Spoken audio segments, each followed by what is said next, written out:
Yon, good morning mga ka-ride out. Race day 7-Eleven. Nandito na tayo sa loob ng gate ng Timberland. So ahon tayo sa wall 2 kasi nandun yung start, yung staging area. Mag-aalas 6 na. Grabe. Padjak all the way mula Taguig hanggang San Mateo mga ka-ride out. Staging area ay dito papasok ang mga riders para pumunta sa kanilang letters designation. Ride the Legacy, kamo nga ng 7-Eleven. At ito ang wave schedule ng mga riders mula A hanggang K. Matatapos ang cut-off ng oras ng mga riders sa pinakahuling letra ay mula 11:35 AM sa cut-off time. Sa bawat riders na may cut-off time ay hindi pwedeng magpapetiks-petiks dahil pag inabutan ka ng cut-off time ay siguradong DNF ka.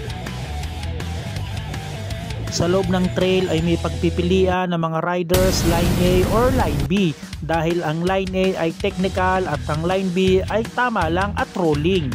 Nagkaroon ng pagbabago sa loob ng trail dahil inalis na ang Black Diamond na nakalipas na dinadaanan ng mga riders. Para sa akin, ang Black Diamond isa sa pinakamahirap na ruta na dinadaanan ko noon. Dahil sa pagtsatsaga ko ay nakalabas ako ng cut-off time ng 11:10 AM. May ibang riders na paahon ng nursery ay talagang meron na nagbuhat at laspag na, pero yung iba ay chill na chill lang habang inaahon.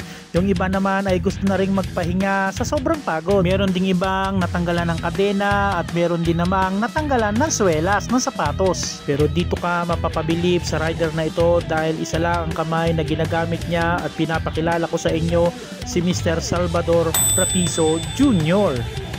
Matagal na siyang sumasali sa 7-Eleven dahil sa galing niya dumaan sa mga technical na daanan ng ruta ng 7-Eleven.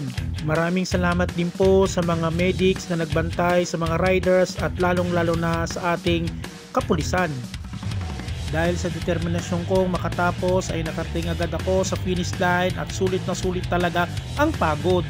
Meron din namang ibang mga riders na hindi nakatapos at inabutan na ng cut-off. Ito lang ang masasabi ko mga ka-ride out ngayong taon. See you on the next year sa 7-Eleven.